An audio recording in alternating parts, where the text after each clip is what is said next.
assured learners. I am Perfecto T. Romorate, your grade 10 English teacher broadcaster from Santa Ana National High School. Today, you will learn the dynamically colorful examples and meanings of the English language, particularly the structural elements and language features of discussion text.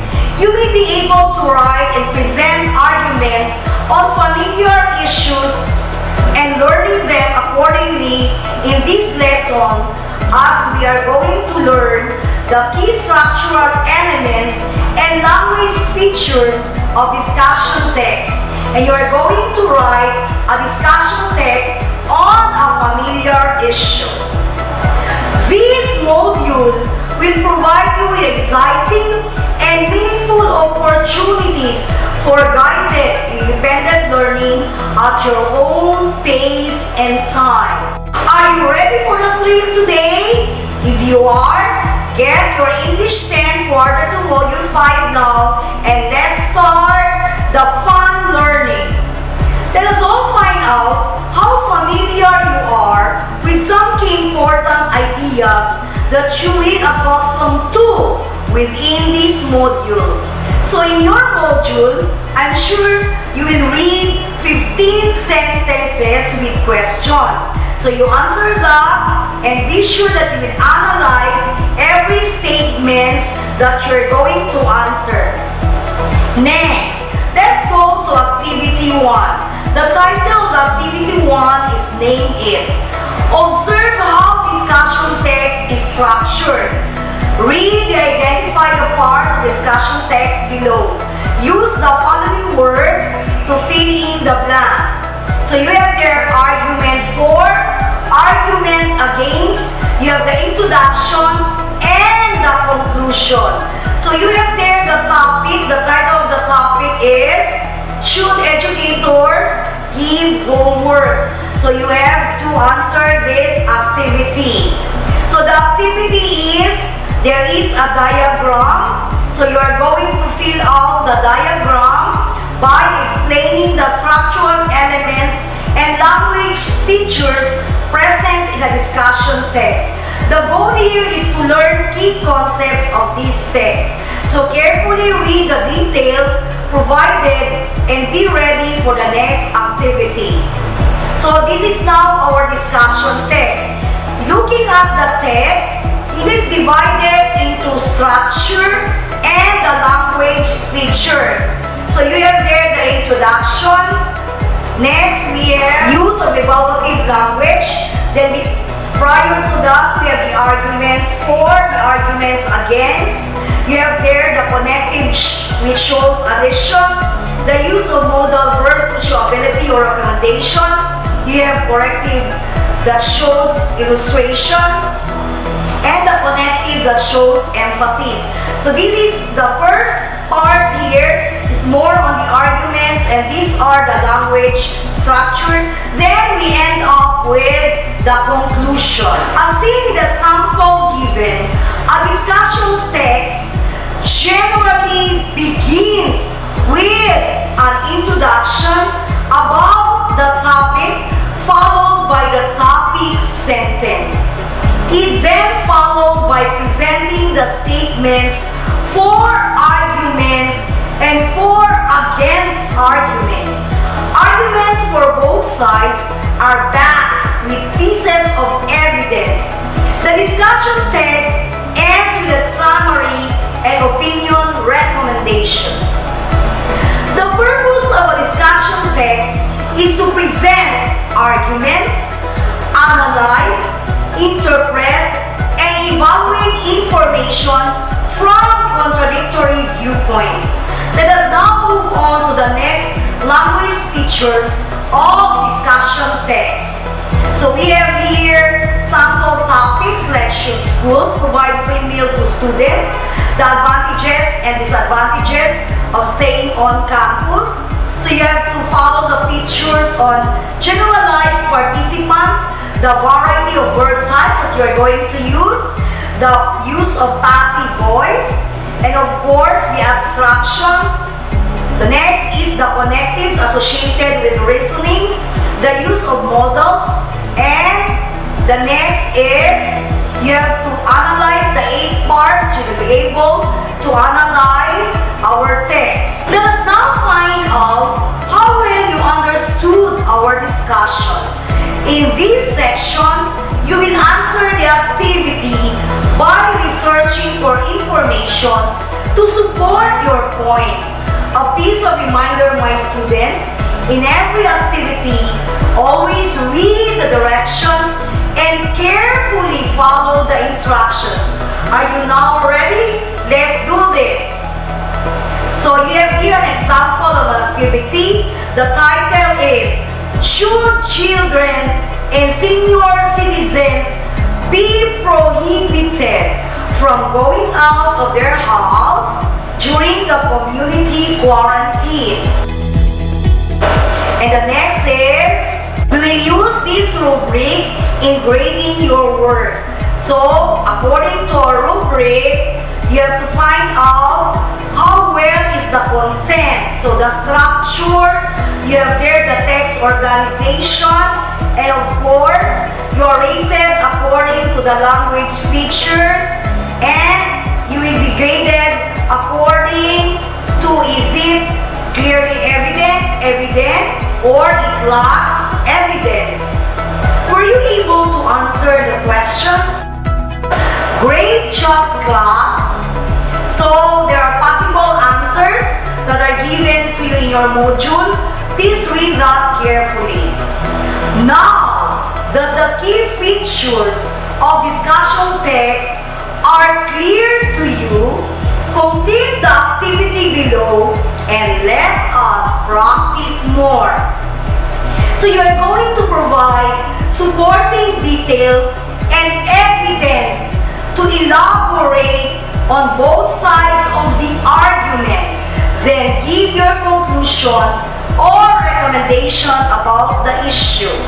So the issue here is, should ABS-CBN be allowed to renew their franchise?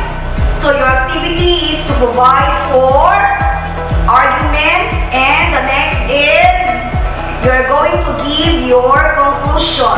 So you're given 5 to 6 minutes for that activity.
completing the discussion text. It may have been challenging to you, but you now have the idea of how to write it. At this time, let us assess your learning by accomplishing the following activities. So you have here activity 7, you have to test yourself. The title is The Pros and Cons of TikTok Application on You. You are very familiar with this. You just follow the pattern which we are giving you. That is our format, so you focus on the format.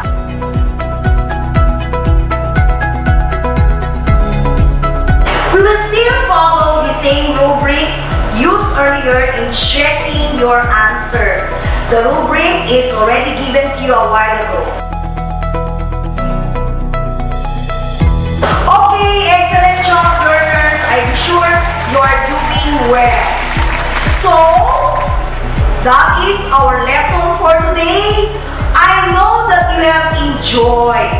So you can use what you have learned about discussion text at your own pace. It's one of the most important 21st century skills that you should acquire as a student. You did it!